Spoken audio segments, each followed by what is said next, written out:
네, 안녕하세요. 저는 이제 유통 쪽 관련된 대기업에서 이제 데이터 사이언티스트로 근무를 하고 있고요. 앞에 설명해 주신 것처럼 원래는 이제 데이터 분석가 쪽으로 이제 근무를 하다가 이제 데이터 사이언티스트로 이제 뭐 전환이라면 전환이겠죠. 전환해 온 케이스고, 그래서 총 합치면은 대략 뭐 한 9년, 10년 정도 이제 일을 한 것 같아요. 그래서 제가 이제 기존에 뭐 이제 일해 왔던 것들, 그리고 어떻게 이제 이렇게 뭐 분석가에서 데이터 사이언티스트로 넘어왔고, 이런 내용들을 오늘 한번 뭐 공유를 해드려 볼까 하고요. 뭐 아마 취업 준비생 분들도 계실 것 같고, 뭐 다른 이제 직종에서 전환하려고 하시는 분들도 계실 것 같고, 아마도 뭐 데이터 사이언티스트로 근무하고 계신 분들도 있지 않을까 싶은데, 뭐 조금이라도 네, 오늘 도움이 됐으면 좋겠습니다. 질문이 되게 많더라고요. 그래서 일단 첫 번째 질문부터 하나씩 한번 시작을 해볼게요. 일단 회사에서 데이터 사이언티스트로서 어떤 업무를 하시는지 구체적으로 궁금합니다. 라고 질문해 주셨는데요. 일단 저는 이제 현재 데이터 사이언스나 뭐 데이터 분석 이런 관련된 프로젝트들, 뭐 머신러닝이나 딥러닝을 사용하기도 하고요. 혹은 뭐 인사이트를 어떤 뭐 도출하는 그런 프로젝트도 있고, 그래서 이런 프로젝트들에서 데이터 사이언티스트로서 프로젝트를 좀 리딩하는 그런 역할을 맡고 있습니다. 그래서 주니어 분들하고 같이 이제 프로젝트를 하고 있고, 뭐 현업 보통 이제 이런 프로젝트를 하는 거를 이제 뭐 어떻게 좀 진행되는지 좀 구체적으로 뭐 말씀드리자면은, 보통 이제 현업에서 뭔가 뭐 필요한 게 있어요. 아니면은 뭐 뭔가 고객을 대상으로 해서 어떤 뭐 머신러닝이나 뭐 딥러닝 혹은 어떤 데이터를 이용한 뭔가가 필요한 경우가 생겨요. 그러면은 그것들을 좀 발굴하고 뭔가 정의를 하게 되고요. 그래서 그러고 나서 뭐 데이터가 있는지 확인하고 수집하고 뭐 분석하고, 그리고 저희가 모델링을 한다거나 이런 작업들을 거쳐서 기존에 어떤 뭐 시스템들이 있겠죠. 이런 데 이제 배포하는 그런 식으로 일을 하고 있습니다. 그래서 현업에서 잘 사용하시면 참 다행이고, 그리고 뭐 이제 이게 돌아가고 있을 때 제대로 운영되고 있는지 확인도 하고, 운영을 실제로 이제 운영 자체를 하는 경우도 있고, 또 이것을 고도화시키는 업무들 가치가 어떤 뭐 업무 범위다라고 보시면 될 것 같습니다. 네, 유통 현업에서 데이터 사이언티스트가 어떠한 모델링 알고리즘을 가장 빈번하게 사용하는지, 이거는 사실 유통 현업이 어, 사실 유통도 되게 범위가 넓어요. 그래서 사실은 도메인 이 내부에서도 어느 쪽을 하시냐에 따라서 되게 다른데, 뭐 저 같은 경우에는 뭐 일반적으로 이제 좀 과제 주제 기반으로 좀 말씀드리면은, 보통 뭐 수요 예측 같은 거, 그리고 뭐 어떤 최적화하는 것들, 최적화라고 하는 게 뭐 이를테면은 뭐가 있을까요? 뭐 광고 같은 것도 있겠죠. 광고를 어떻게 배치하는 게 맞겠느냐, 광고 시간을 뭐 어느 시간에 어떤 광고를 하는 게 맞겠냐, 뭐 이런 것도 있을 수 있고, 혹은 뭐 가격 최저화 이런 것도 있어요. 이 상품을 얼마에 판매하는 게 맞을까, 이런 것들을 최적화하는 뭐 그런 것들, 혹은 뭐 추천 알고리즘. 저 같은 경우 이제 이런 종류의 좀 과제들을 많이 하는 편이고, 이 이외에도 뭐 주로 이제 유통에서 할 만한 것들이 뭐 재고량과 관련된 거, 재고 관리. 사실 재고 쪽도 수요 예측하고 굉장히 결국은 뭐 수요 예측해서 하는 쪽이긴 합니다. 그리고 뭐 물류 뭐 배분이나 그 로지스틱스, 택배라든지 이런 것도 있잖아요.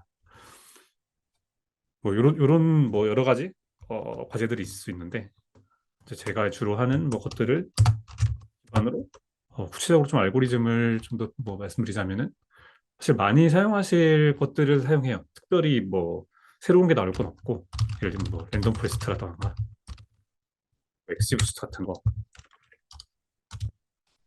뭐 LGBM 뭐 이런 것들 다 씁니다.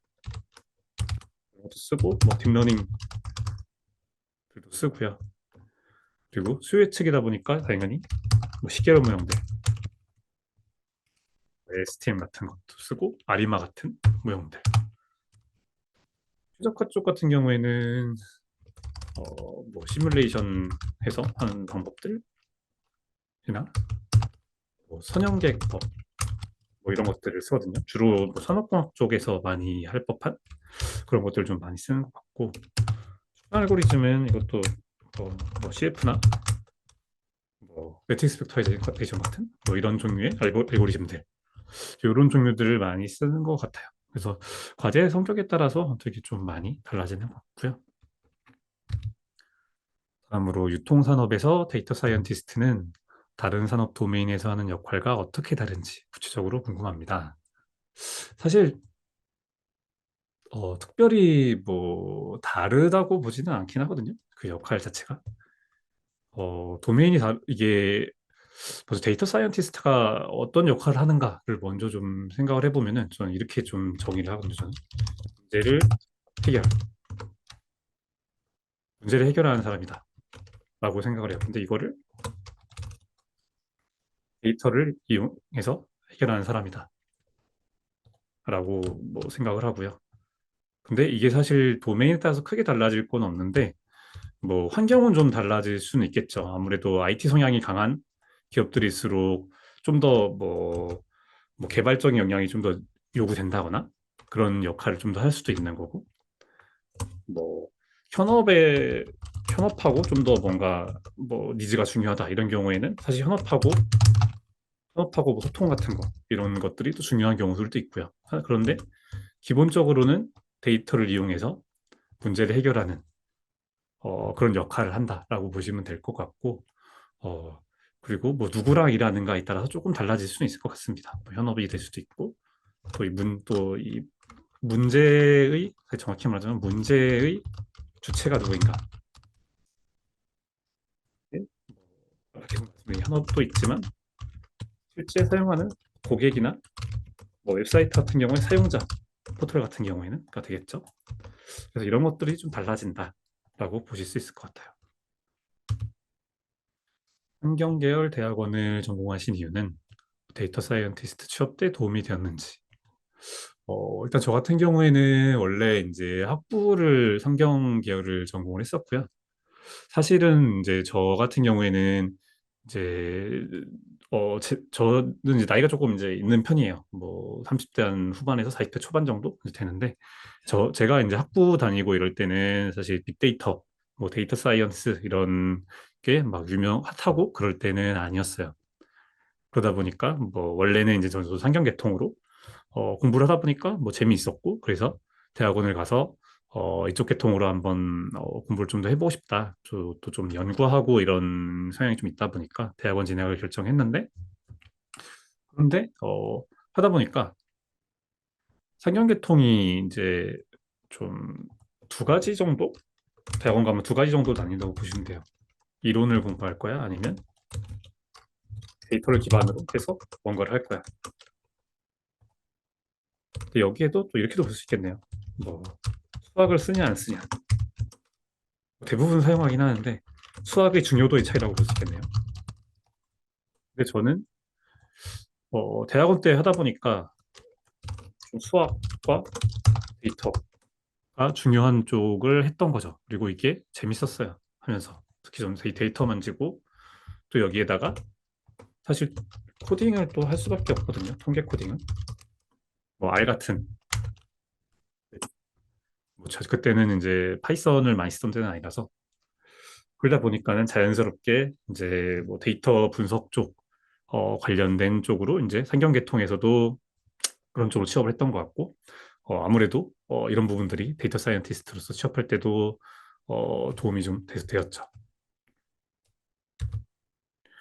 데이터 분석과에서 어떻게 네, 전환하였는지 구체적으로 뭐 아주 자세하게 네, 뭐 어디를 거쳤다라고까지 말씀드리긴 좀 어렵겠지만, 대략적으로 이제 말씀드리자면은 일단은 저는 이제 원래 데이터 분석가 쪽에 이제 포지션으로 일을 했었고요. 근데 굳이 말하자면은 저 이제 상경계통에 연구하는 쪽에 있었어요. 저 원래 사회초년생 때는. 근데 그쪽에서도 이제 데이터나 통계를 이용해서 뭔가 연구하는 쪽에 있었고, 그러다가 어, 이커머스 쪽에 그 마케팅 쪽 분야의 데이터 분석가로 일을 이제 할 기회가 있었어요. 근데 마침 제가 뭐 데이터 분석이나 그때가 이제 또 데이터 관련해서 되게 좀 많이 좀 뜰 때고 이런 쪽 커리어 전환을 하고 싶다.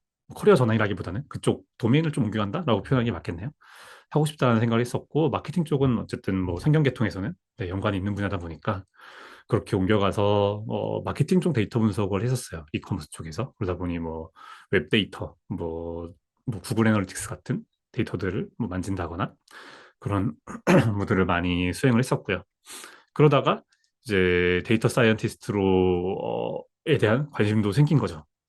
자연스럽게 또 뭐 알파고가 나오고 네, 머신러닝과 이런 시대가 되면서 그래서 저는 이제 당시 회사에서도 이제 데이터 쪽에 대해서 중요하다라는 어떤 인식이 있었고 마침 저도 관심이 있다 보니까 저는 이제 재직자 교육 쪽을 이제 먼저 수강을 했었어요. 그래서 어떤 뭐 단체들에서 하는 뭐 정부에서 하는 것들도 있고 어, 그런 것들을 좀 회사 교육을 통해서 그렇게 좀 받으면서 시작을 하게 됐고요.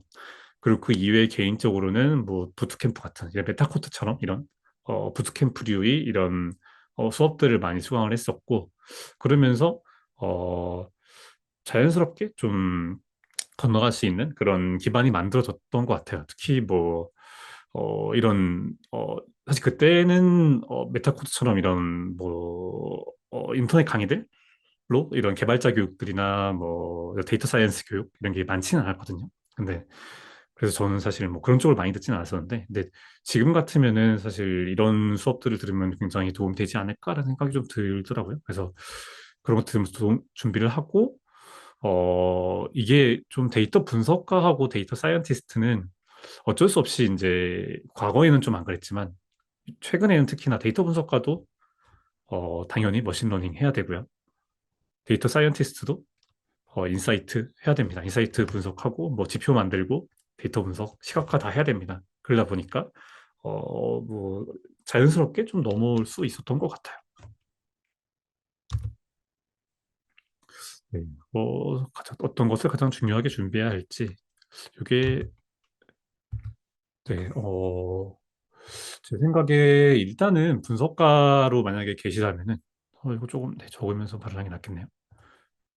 네, 경력, 현재 경력을 잘 정리하는 거가 제일 중요하다고 생각해요.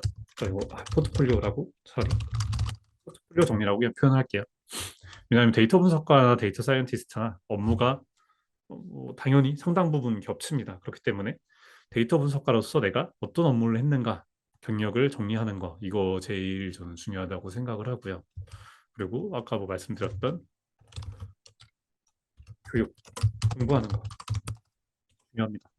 근데 이거는 저는 뭐 여러 가지 방법이 있을 수 있는데 그런 캠프들, 뭐 온라인 교육 이런 거 들으면 좋고 만약에 시간과 금전이 되신다면 대학원 가서 논문 쓰시는 것도 좋습니다. 뭐 당연히 대학원 가서 논문 쓰면은 더 좀 어떤 깊은 공부를 할 수 있고 저 연구를 할 수 있겠죠. 그런데 이게 이제 힘들다면은 부트캠프나 온라인 교육을 하는 것도 상당히 크게 도움이 된다고 생각하고 일단 기본적으로는 역량이 분명 데이터 분석가로서는 아무래도 뭐 신러닝이나 딥러닝 프로젝트를 해본 적은 없어요라는 분명 약점이 있을 거거든요. 그런 부분들을 교육을 통해서 어, 보충을 한다거나 또 최근에는 사실은 프로젝트를 기반으로 이런 교육들이 많잖아요.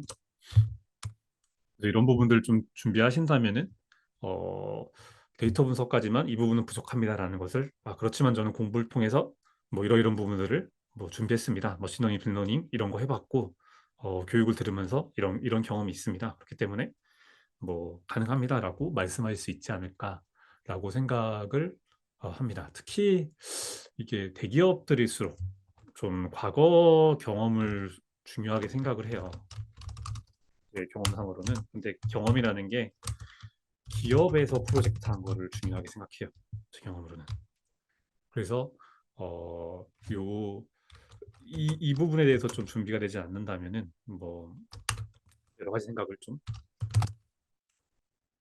꼭 한 번에 가지 않더라도 어떤 중소기업을 거쳐서 대기업을 간다거나 이런 방법도 어떤 준비하면서 전략으로 세우는 것도 한 가지 방법이 될 수 있습니다. 또 저 같은 경우에 제 케이스가 이 케이스라고 보시면 될 것 같아요. 제가 뭐 한 번에 데이터 분석가에서 뭐 계속 대기업에 있으면서 전환한 게 아니고 저는 이제 중소기업에 있으면서 데이터 분석가에 있다가 가로 있다가 데이터 사이언티스트로 전환하고 그리고 데이터 사이언티스트로서 중소기업에 있다가 데이터 사이언티스트로서 대기업에 으로 이제 취업한 이직한 그런 케이스이기 때문에 좀 본인의 상황이나 이런 거에 맞춰서 좀 차별적으로 한번 준비를 하실 수 있지 않을까 생각을 합니다.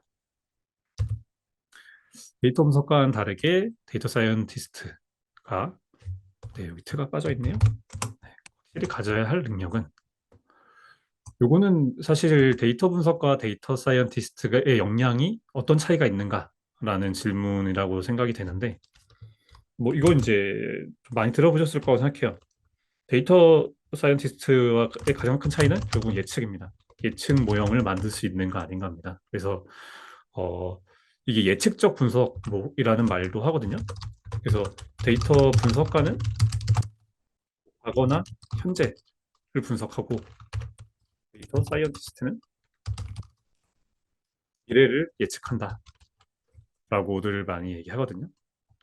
그래서 미래를 어떤 분석하거나 예측하기 위해서 우리가 예측 모형을 사용하는 거고 뭐 예측 모형에는 아까 앞에 보셨던 트리 계통의 랜덤 포레스트니 엑스지 부스트니 이런 모형들도 있고 딥러닝 같은 것들도 있고요. 그리고 이게 사실 예측 모형을 조금 더 한 가지 더 말씀드리자면은 취업으로 어쨌든 우리가 목표가 취업이나 이직이니까 사실 예측 모형을 쓸 줄 알아요. 또 중요하지만 얘를 어떻게 응용할 수 있어요가 가장 중요하다고 좀 말씀드릴 수 있을 것 같아요. 과제 성격이 이럴 때 이거를 어떻게 쓸 것인가 이런 부분들. 아무로 현재 유통 대기업으로 이직을 결심한 이유는 이 부분은 이제 또 아마 제가 이렇게 이직해오는 그 패스하고 좀 연관이 있을 것 같은데 그 왜 제가 이제 중소기업에서 기업으로 이직했습니다라고 말씀드렸잖아요. 물론 데이터 사이언티스트로서. 네? 중소기업 같은 경우에 저는 이제 구체적으로 중소기업 중에서도 이제 좀 SI 기업, 뭐 컨설팅 이런 쪽 분야에 있었어요. 그러니까 SI나 컨설팅 기업 같은 경우에는 다른 기업의 어, 데이터 프로젝트를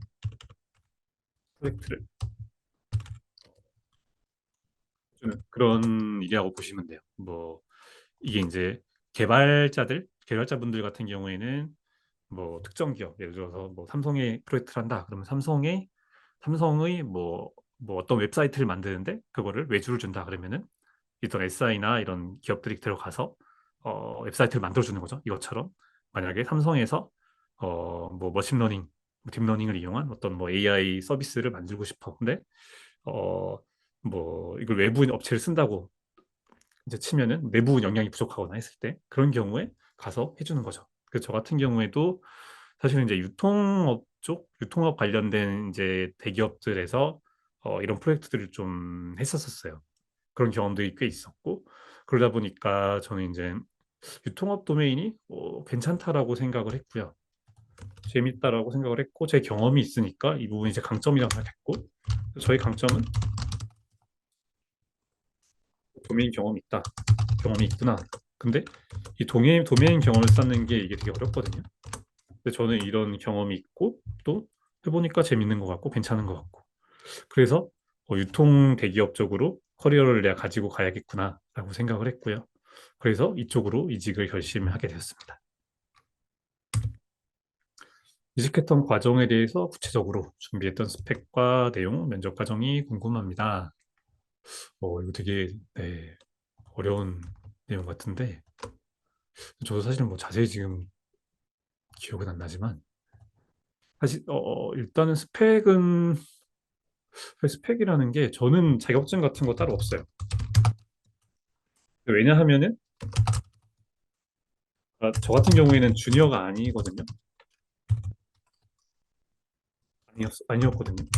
그 데이터 사이언티스트가 될 때는 데이터 분석가로 이제 주니어를 보냈었기 때문에 사실은 뭐 자격증이라든지 증명하는 게 이제 이런 부분이 아니라 결국은 기업한테 증명을 해야 되잖아요. 제가 증명하는 거는 저의 경험, 구체적으로 프로젝트였고요. 그렇기 때문에 프로젝트를 뭐 포트폴리오라기보다는 경력 기술서라고 뭐 표현하죠. 경력 기술서를 요거를 잘 쓰는 거. 그게 제일 가장 이제 크게 준비했던 것 같고, 면접 같은 경우에는 뭐 일반적으로 1차, 2차 이런 식으로 하죠. 근데 이거 뭐 기업마다 좀 다르긴 한데 저 AI 면접을 본 적도 있었고요. 본 적이 있었고요. 요거 AI 면접 보신 경험이 있는지 모르겠는데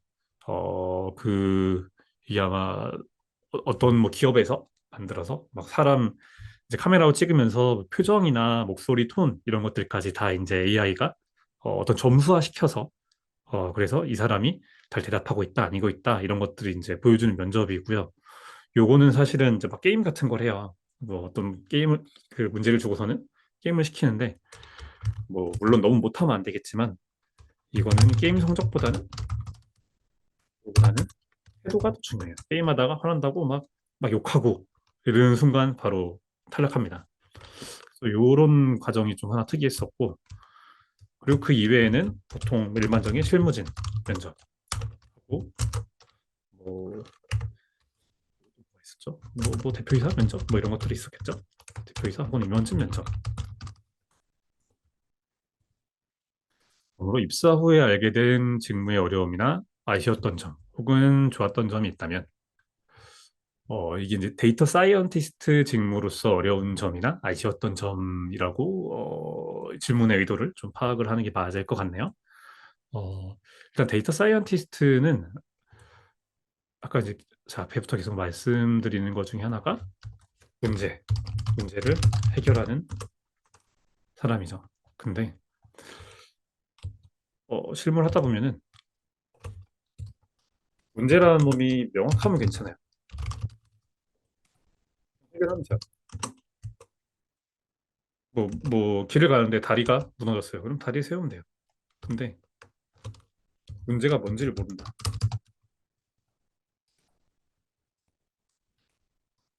운전하고 있는데 길이 막혀요. 근데 왜 막히는지 몰라. 이러면은 되게 답답하잖아요. 이 경우가 사실 굉장히 어려운 점, 가장 어려운 점이거든요. 근데 이 경우가 어떤 때 발생하냐면은 예를 들면은 뭐 이런 거죠. 뭐 현업이나 혹은 뭐 고객이 뭐 문제 제기를 했어요. 아, 나 이런 거 이상해요. 이거 좀 해결해 주세요. 근데 이게 문제가 명확하지가 않은 거예요. 그러니까 고객도 이게 지금 이거 지금 뭔가 이상해요. 해결해 주세요. 그러는데 그 이상하다는 게 정확하게 뭔지를 모르는 거예요. 뭐 예를 들자면은 그런 거죠. 오늘 이제 아시안컵 네, 축구를 하잖아요. 근데 뭐 지금 굉장히 잘하고 있지만 만약에 이제 좀 못하고 있다고 생각을 할게요. 근데 물론 오늘 그렇다는 소리는 아니고요. 네. 그 이전에 굉장히 우리가 생각했던 것보다 좀 못했을 때가 분명 있었을 거예요. 근데 못해요. 축구를 못하는데 분명 막 선수들 다 괜찮고 막 손흥민 있고 이강인 있고 이런데 이상하게 잘 못해요. 막 치고. 근데 이유를 모르겠어요. 그러면은 이거 뭐 어떻게 할 수가 없잖아요. 그래서 이런 경우가 사실은 이제 가장 좀 어려운 점인 것 같고요. 이런 경우에 우리가 이제 데이터 사이언티스트나 뭐 데이터 분석가는 그냥 코딩하고 머신러닝 모형 막 돌리고 뭐 막 숫자만 만지고 이러면 되는데 그렇지가 않습니다. 현업에서는 실제로는 어 뭐 고객과 관련된 프로젝트는 고객하고 소통을 해야 되는 경우도 있고요. 현업이 만약에 우리가 이제 해결하는 문제의 어떤 당사자라면은 이런 분들하고도 소통을 해야 돼요. 그래서 소통을 해서 진짜 필요한 게 뭐지? 그것을 정의하는 절차가 분명 필요해요. 그래서 실제로 데이터 직군에서 데이터 사이언스나 분석에서 오래 계신 분들일수록 사실 이런 말씀을 많이 하시거든요. 10년 차, 20년 차 되신 분들일수록 사실은 뭐 코딩하고 머신러닝하고 뭐 통계 분석하고 이거는 뭐 기술이잖아요. 기술이고 도구니까 하다 보면 뭐 이게 이제 쌓이게 돼 있어요. 그런데 결국은 이런 부분들 좀 숫자로 떨어지지 않는 부분들, 숫자로 떨어지지 않는 부분 이게 제일 좀 어려운 것 같습니다. 그래서 제 경험상으로는 주니어일수록 좀 숫자로 떨어지는 부분, 숫자 관련된 부분에 대한 어떤 질문이나 이런 게 취업할 때, 이직할 때 중요한 것 같고 점점 시니어로 가면 갈수록 숫자로 떨어지지 않는 부분은 이 사람이 어떻게 해결할 수 있는가 이런 게 어떤 뭐 이직이나 이런 데 있어서 키포인트인 것 같고 이게 제일 어려워요. 다음으로 다른 직군에서 데이터 사이언티스트로 전환하는 경우 활동할 수 있는 적정 연령 그리고 현직 데이터 사이언티스트로 일하시는 분들의 연령대는 어떻게 형성되어 있나요? 일단 제 생각에 제 경험 근데 이게 다른 직군이 이제 뭐냐에 따라 좀 달라지는 것 같습니다. 그 다른 직군이라는 게 만약에 데이터 분석이다 저처럼 데이터 분석가 출신이라면은 저는 사실 30대 중반 정도에 이제 전환을 했거든요. 그래서 그 정도까지도 가능하다라고 생각을 하고요. 그런데 이것도 케이스에 따라 달라집니다. 분명 뭐 데이터 분석가로 계시다가 전환한다면은 자연스럽게 뭐 머신러닝 프로젝트 이런 거 경험하시는 경우들도 분명 있을 거고 그러다 보면은 30대 후반, 40대 뭐 초반에 전환하는 것도 저는 불가능하다고 생각하지는 않고요. 근데 적정 연령이라고 하면은 사실 연령이라기보다는 연차라고 보면 좀 더 연차라고 보는 게 좀 더 맞을 것 같습니다. 이게 취업하시는 시기가 요새는 워낙에 좀 또 여러 그 시기가 갈라지기 때문에 그래서 저는 4, 5년 차, 3년에서 5년 차 정도일 때가 제일 좀 적정한 것 같고 근데 그 다른 직군이 이제 데이터 관련 직군이 아니고 타 직군이다. 근데 이것도 사실 IT 계통이냐 아니냐에 따라서 또 좀 다르기는 해요. 그런데 어쨌든 그냥 뭉뚱그려서 생각하면은 2, 3년 차 정도에 할 수 있다면은 괜찮다고 생각을 해요. 완전 관련 없는 거다. 관련 없는 직군이었다라면은. 그런데 뭐, 그래도 개발자 출신이라거나 뭔가 IT 쪽 관련 직군이거나 뭐, 쿼리를 만드시던 뭐 DB 관련된 뭐 DBA나 뭐 이런 분들이시라면은 좀 더 뭐 늦은 나이나 늦은 경력대까지 가능할 것 같고 그리고 현직 분들 연령대 같은 경우에는 뭐 밑으로는 중요한 건 아닐 것 같고 위로는 저 40대 후반에서 50대까지도 봤습니다. 네, 50대 분들도 분명 계십니다. 왜냐하면은 데이터 사이언티스트에서 분명 프로젝트를 관리해줘야 하는 사람도 있고 뭐 PM이나 이런 역할을 하는 사람들도 있다 보니까 또 리더로서의 역할을 할 사람이 있어 필요하기 때문에 그 정도 연령대도 분명 본 적은 있어요. 그런데 아무래도 30대 초중반이 좀 제일 많은 것 같고 근데 30대 후반에서 40대 정도는 많이 없는 편인 것 같아요. 현재 회사에서 비전공자 출신 비율은 이게 사실 비전공자를 어떻게 정의하냐에 따라서 많이 달라질 수 있어요. 왜냐하면은 지금 제가 이제 상경계 계열이잖아요. 상경 계열이 를 전공자라고 보는 경우도 있고요. 비전공자라고 보는 경우도 있습니다. 이거 이제 그, 그 취업 공고, 구직 공고 보시면 다릅니다. 그래서 요 상경계를 어떻게 구분하냐에 따라서 달라지는데 근데 상경 계열을 포함시키지 않는다. 비전공자로 포함시킨다라고 생각하면은 저희는 대략 사실 저희가 대사 인력이 많진 않아서 3, 40% 정도 될 것 같아요.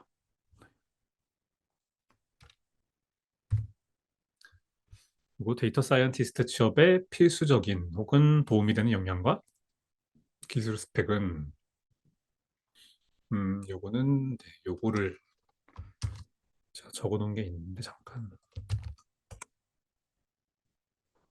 이거일 것 같네요. 뭐 통계나 머신러닝, 딥러닝 이런 것들 핵심이죠, 당연히.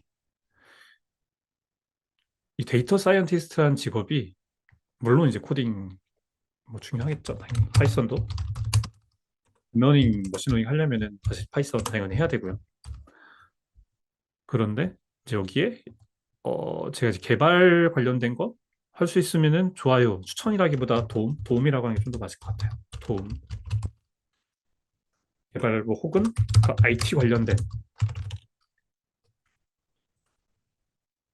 IT 관련된 것들은 사실 다 도움이 된다고 보시면 돼요. 왜냐하면은 결국은 우리가 머신러닝, 딥러닝에서 데이터 뭔가 모형을 만들었을 때 이거를 어떤 IT 환경에다가 배포를 해야 되거든요. API 형태가 됐든 다른 형태가 됐든. 그리고 그렇기 때문에 이 전체 환경이라는 게 어떻게 돌아가는지를 좀 알면은 이 머신러닝, 딥러닝 모형을 만들고 이거를 이제 이걸로써 만들어서 어떤 뭐 예측값을 만든 다음에 이걸 단순 그냥 준다기보다는 이걸 또 추가적으로 어떤 가공을 합니다. 후처리를 합니다. 그리고 근데 이 후처리하는 형태가 또 이 서비스나 이 IT 형태에 맞는 형태로 만들 수도 있고 또 요거를 배포하는 그 부분까지 데이터 사이언티스트의 역량으로 그 업무 범위로 가는 경우들도 있기 때문에 요것도 있으면은 뭐 도움이 분명 되고요. 근데 요거를 뭐 개발자 수준으로 할 필요 없어요. 그냥 뭐 이런 게 있구나 정도? 뭐 이를테면은 어 뭐 한자 되게 간단한 정도는 알잖아요. 근데 보통 뭐 정말 아주 단순한 거 어려운 거 말고요. 회기 뭐 한 뭐 5개에서 10개 정도 수준 정도까지는 보면 어느 정도 아는 것도 있잖아요. 그래서 그 정도까지는 그런 거를 아는 느낌으로 도움이 될 것 같고 그리고 영어를 잘하면 좋습니다. 이거는 뭐 개발 관련된 직종은 모두 포함되는 거고 왜냐하면 그 원서 외국 자료를 보면 좋기 때문에 근데 이 부분은 근데 챗GPT로 해결될 것 같긴 하네요.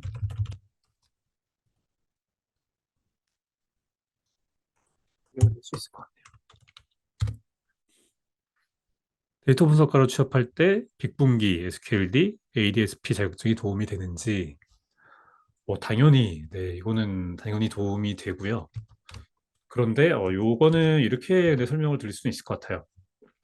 저는 이제 면접관을 해본 적도 있거든요. 연차가 있고 하다 보니까 분석가로서 신입일 때는 크게 도움이 됩니다. 왜냐하면 신입일 때는 아까 이제 앞에서 말씀드렸지만 증명을 할 수 있는 게 사실 없어요. 과거 경험이나 이런 프로젝트 이런 걸로. 그리고 어, 네네 그렇기 때문에 아무래도 국가 공인 뭐 자격증이 있다면 당연히 도움이 되고요. 그런데 경력직이 된다. 근데 이것도 연차에 따라 좀 다를 수는 있습니다. 그런데 한 뭐 5년 차 이상쯤 된다. 3에서 5년 차 이상쯤 된다. 그러면은 크게 도움이 되진 않는 것 같아요. 이게 저게 사실 개발자분들하고 좀 비슷할 것 같은데 개발자분들 그 정석이 있으면은 그게 약간 기본 자격증 느낌이잖아요. 물론 이제 그거보다는 조금 더 뭐 이쪽 분야에서는 아직은 따신 분들이 정석이처럼 많지는 않기 때문에 덜하긴 하겠지만 네, 뭐 이 정도로 보시는 게 맞을 것 같아요. 아무로 태블로를 미리 사용할 줄 알면 좋은지 현업에서 어떻게 사용하는지 요거는 태블로는 이제 장점이 이겁니다. 일반적으로 이제 코드로 그리려면은 시간이 좀 오래 걸리죠.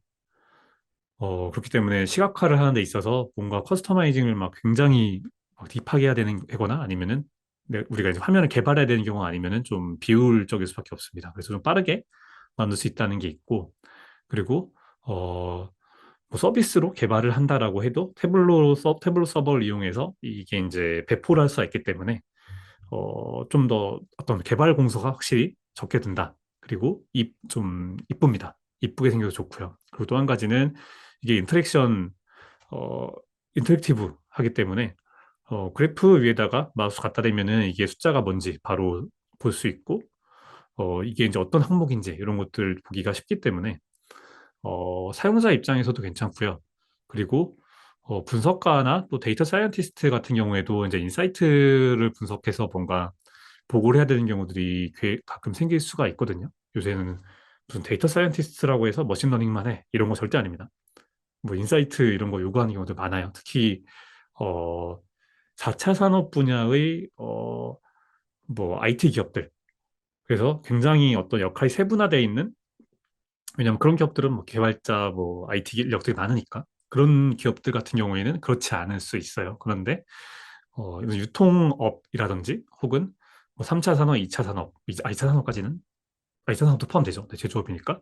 2차 산업, 3차 산업 이런 그 산업들 같은 경우에는 IT 인력들이 아주 많은 회사들이 아니잖아요. 그렇기 때문에 데이터 사이언티스트라도 분명 그 주제에 따라서는 어떤 데이터 분석해서 막 그래프 그려서 여기서 인사이트를 찾아서 보고해야 되는 경우도 분명 생기고요. 데이터 분석과도 필요에 따라서는 머신러닝 프로젝트 하는 경우도 분명 있습니다. 그래서 같이 일하는 경우도 굉장히 많고요.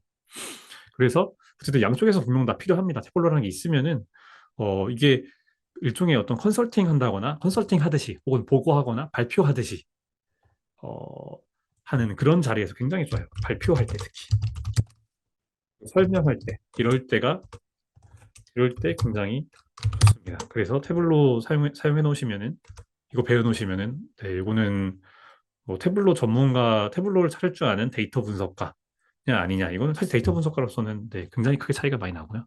데이터 사이언티스트도 굉장히 도움이 많이 됩니다.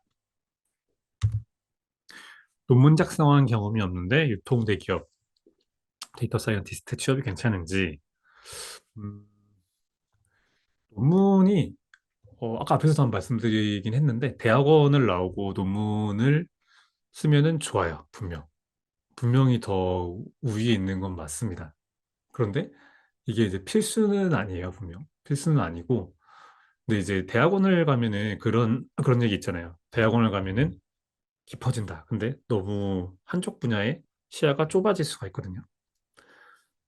그러다 보니까 그 좁은 분야 이외에는 좀 잘 모를 수도 있죠. 물론 뭐 보통은 이제 이쪽 분야에 대해서는 뭐 전반적으로 배우긴 하지만 근데 어 그런데 그 너무 깊게 가 있는 그 지식이 현업에서 우리가 데이터 사이언티스트로 근무할 때 꼭 필요한 건 아니에요. 특히 유통대 기업들 같은 경우에는 아직은 그 데이터 사이언스 프로젝트들이 아주 고도화되어 있지는 않은 상태거든요.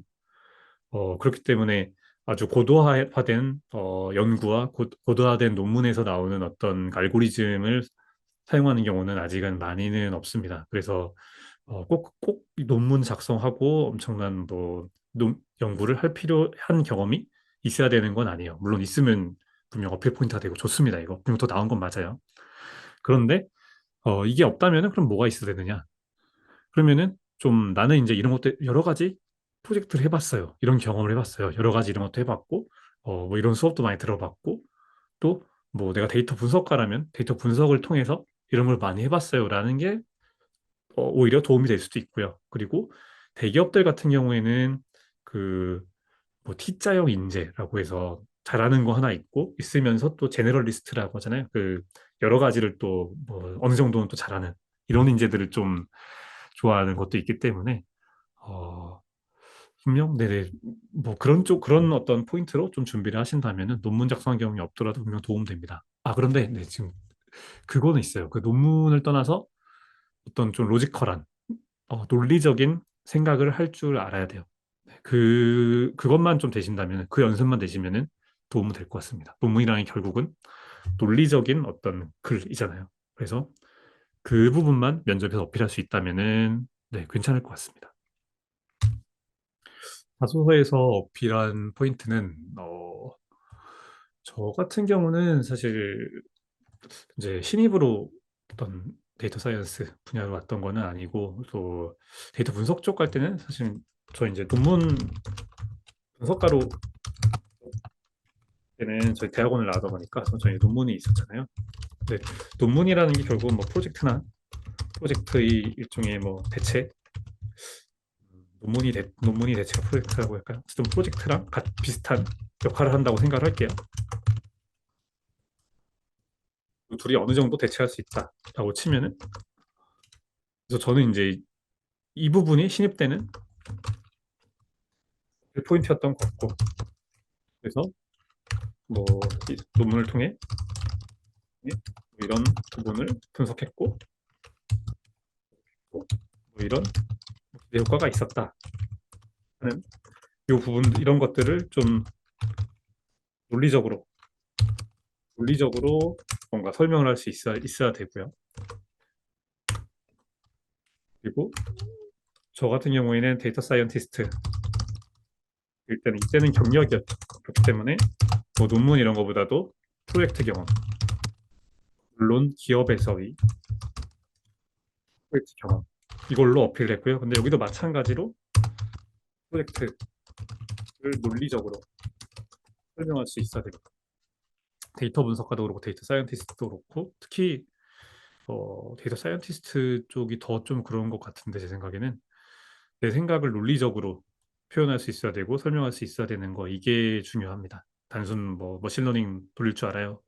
뭐 이렇게 해서 파라미터 튜닝해서 최적화해봤어요. 뭐 그거는 네 그게 핵심은 아니에요. 포트폴리오는 어떠한 것들을 만들었고 어떻게 취업 이직 과정에서 어필하였는지 이 부분은 저는 이렇게 설명드려야 될 것 같네요. 저는 포트폴리오 만든 적 없습니다. 왜냐하면은 저는 아까 이제 앞에서 말씀드린 것처럼 뭐 논문 써서 신입 취업했고 경력일 때는 이제 프로젝트 기반으로 하다 보니까 경력 기술서 저는 이제 포트폴리오라기보다는 경력 기술서로 네, 이직을 했습니다. 그래서 이 부분은 좀 그런데 근데 제가 이제 면접관을 좀 했었다고 했잖아요. 그래서 저도 이제 사람을 뽑으면서 뭐 포트폴리오도 많이 보고 했거든요. 그래서 좀 잘 이런 포트폴리오가 괜찮았다라고 하는 것들을 생각을 해보면은 일단은 뭐 그 깃허브나 노션 이용하는 거 좋아요. 이게 근데 얘가 좋은 거는 어, 면접관이 구하기가 편합니다. 편하고 보기 편합니다. 그 정리 잘 해놓으면 좋아요. 그런데 아까도 앞에서도 말씀드렸지만 물론 이건 기업에 따라 좀 다를 수는 있고 뽑는 사람 따라 성향이 다르기 때문에 정답은 아니지만 저 같은 경우에는 이런 부분도 중요하지만 결국은 내용에서 그 내용에서 본인이 이제 했던 그 포트폴리오를 거의 어떤 주요 논점이랄까요? 논점? 뭐 주요 어필 포인트가 있겠죠. 발견한 것이라거나 혹은 머신러닝 모형을 만들었는데 얘는 뭐 땡땡땡 모형을 뭐 이러이러하게 뭐 응용했다. 이런 부분들. 저는 이런 것들이 괜찮았던 그 지원자들은 이분들은 면접 봐야 될 것 같아요라고 했었었어요. 그래서 이제 저는 이제 프로젝트를 하시면서 일단은 사실 입문하시는 입장이시라면은 당연히 기본적으로 코딩하는 거 배우시고 머신러닝 돌리고 이런 거 이제 이런 거 위주로 하시는 게 맞고요. 그런데 그 이후에 포트폴리오를 만들 때는 내가 이 주제를 통해서 어떤 거를 발견할 수 있었는가? 이 여기 주요 논점이 뭐냐? 이 모형을 얼마나 재밌게 내가 어떻게 응용했냐? 어떻게 어필할 것인가? 요게 중요합니다. 대학생, 대학원생, 취준생으로 돌아간다면 취업을 위해서 어떤 한 것을 미리 준비할지. 요거는 네, 저는 딱 요거 같네요. 지금 이제 제일 좀 많이 쓰는 게 이런 부분들인 것 같아요. 그래서 이런 수업들을 좀 더 잘 들어놓을 것 같고, 그리고 뭐 코딩이나 이런 것도 파이썬 같은 것도 미리 준비해 놓으면 좋기는 하겠죠. 근데 요거는 약간 사람마다 성향이 좀 다르긴 한데, 저는 사실 코딩하는 거에 대한 부담감은 좀 적은 편이거든요. 그래서 이 부분은 사실 크게 부담스럽진 않은데 이런 부분 수학적인 부분들이죠. 어떻게 보면 통계나 사용대수 막 이런 부분들 같은 경우에는 계속 공부해야 되는 부분이고 이런 부분들은 진짜 좀 타고난 게 그것도 좀 있고 하다 보니까 저 이런 부분들을 조금 더 공부를 할 것 같아요. 생성형 AI나 챗GPT가 현업에서 업무할 때 어떤 영향을 미치는지 요거 유통업 쪽으로 좀 생각을 말씀을 하나 드리자면은 제가 이제 이쪽 관련된 프로젝트를 해본 적이 있는 건 아니고요. 저도 이쪽 이제 도메인은 아니다 보니까 그리고 사실 이 두 가지 분야는 좀 AI 쪽 분야라고 하는 게 좀 더 맞을 것 같아요. 그 AI 엔지니어나 이런 분들이 좀 더 많이 하시는 또 자연어나 뭐 비전 쪽 위주로 전공하신 분들이 좀 많이 하시는 것 같고 근데 저희 이제 회사나 뭐 주변에서 특히 유통업 같은 경우에는 주로 상담 챗봇을 만들기 위한 것들이 좀 많이 하시는 것 같고요. 어, 네, 주로 이제 챗봇 위주의 어떤 과제나 이런 것도 좀 많이 하시는 것 같고, 그리고 사실 뭐 이거는 저희만 그런 게 아니고 모르는 거 있을 때 그냥 질문용으로 쓰죠. 통 관련 도메인 지식은 어떻게 쌓았고 그것을 이직할 때 어떻게 어필했는지. 저 같은 경우에는 네, 뭐 이거는 프로젝트를 이전에 이제 했던 경험이 있다 보니까 이전에 이제 프로젝트 하면서 현업분들 소통하고 부딪히면서 좀 많이 저는 이런 식으로 좀 쌓았던 것 같고, 요 아무래도 좀 현장에서 그러니까 프로젝트 경험 그렇죠? 위주로 어필을 했었습니다. 시간이 지금 벌써 8시 50분이라서 지금 질문이 2개 남았네요. 진로 전망은 어떤지. 아무래도 이거 좀 어, 아까 왜 3차, 2차, 3차 산업 이야기했었잖아요. 이쪽 분야 같은 경우에는 4차 산업도 사실 크게 다르진 않다고 봐요. 그렇고 아직 데이터 사이언스 조직이 도입이 이게 이제 안정화되지 않은 경우가 많아요. 그래서 아직도 데이터 사이언스나 데이터 분석 관련된 부분들은 계속 이제 도입을 하고 있는 상황이기 때문에 이 분야에 대한 진로는 아직도 좋다고 봅니다. 물론 앞으로 몇 년이 될지는 모르겠지만 그렇게 보고, 그리고 제 개인적으로는 이 데이터라는 부분, 데이터 분석, 데이터 사이언스라는 부분이 그 외 여러분 그 취업하면은 회사 가면은 전혀 이제 관계 없는 부서지만 회계 관련된 업무를 막 해야 될 때가 있거든요. 비용 정산을 한다거나 그 관련해서도 막 그런 걸 해야 될 때가 있어요. 네, 뭐 저 정확히 이 부분을 이제 그 깊게 해본 적은 없지만 막 이런 경우도 있어요. 그래서 어쩔 수 없이 회계 지식을 막 배우거든요. 근데 데이터도 결국은 이런 식이 될 것 같아요. 어떻게 보면 기초 소양처럼 필요하게 되지 않을까라고 생각이 듭니다. 직무 면접에서 받았던 내용은 구체적으로 궁금합니다. 이제 마지막 질문인데요. 어, 네, 요거는 또 자세히 기억은 안 나는데, 요거 아까 잠깐 적어놨는데, 요런 질문들이 기억이 나네요, 지금. 뭐, 프로젝트에서 뭐, A라는 모형을 사용했는데, A 모형을 왜 사용했는가? 예를 들어서, 뭐, 라이트 GBM, LGBM이라고 쓸게요. LGBM을 썼는데, 요거 왜 썼나? 이거 같은 경우에 사실 if highs라는 특징이 있잖아요. 그래서 좀 더 피팅 잘 되더라. 근데 워피팅이 있어서 좀 더 뭐 주의해서 썼습니다. 이런 어떤 실무적인 질문도 있었고, 뭐 데이터가 바이어스가 있었을 텐데 어떻게 해결했는가 뭐 이런 것도 있었고요. 네. 뭐 그 이외에 뭐 도메인 관련된 사실 경력직 면접이다 보니까 그럴 때는 경력직 면접에서는 대부분 뭐 도메인과 관련하여 질문도 많이 나왔던 것 같아요. 이 도메인에서 결국은 이게 왜 중요한가, 이 프로젝트가 어떻게 사용됐는가, 뭐 이런 부분들이 많았던 것 같습니다.